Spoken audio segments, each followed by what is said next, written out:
Hi everyone, this is my bookcase, and as you might see, these books are a bit special because all of them have these little white parts at the end, and that's because they're library books.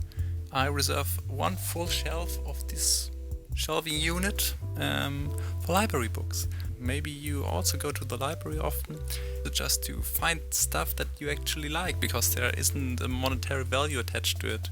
You don't have to give $50 for a book you may not really read or that you don't want to keep around. To find out what I do actually enjoy reading at this moment. Is it something about gardening? Is it something about history? Is it something about the history of gardening?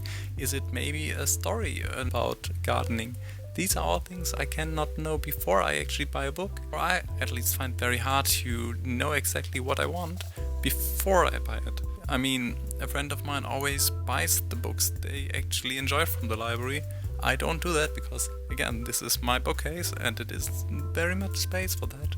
So this gives me a great opportunity to try things out, to look after what I want. Basically just always changing, always in motion.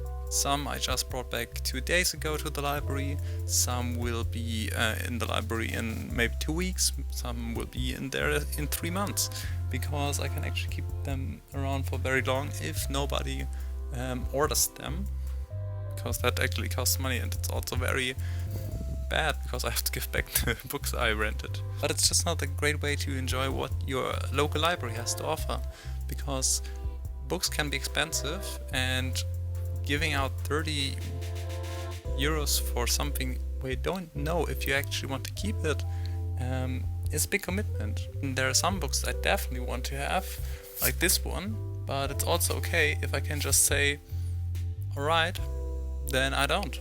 I will not always need this movie for me, for example. So this little bookshelf is for me something very special. I try to organize it after themes or after a special place to my heart. For example, here are all the creative books. Some are actual art prints or zines. Some are about how to be creative, how to make creative stuff with your kitchen, how to make games, how to write for games. I mean, this is, I think, the wildest concept, to go to a library and to just browse around, look what actually interests you, go into a section you never would have gone to. Maybe it's creative writing, not because you actually wanted to do creative writing, but just because it's around and you can just take books for free. Take as much as you want.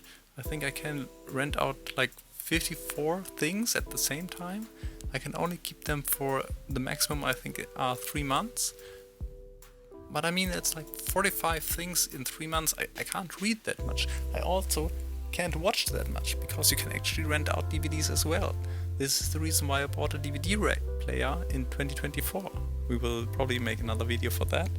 So I think it would be pretty fun to just tell you how I organize my bookshelf, because the most important bit is obviously the one from the library, but I got also other things. Self-help books, because no one is really perfect in their mind. Maybe they are, maybe they should actually read one. Part about sewing for my partner. Japanese woodcuts, I mean, they're gorgeous, obviously. Some other DVDs I actually do own and don't want to give away. Then there's some mangas. I really try to organize it. For example, from Night and Sea, I had all 3 parts. I bought them at a local comic shop that just opened, but I didn't really like them. I really did like the art style, so I got the first one. Over there are a lot of Asian novels, and at the top there are some leather-bound old school books.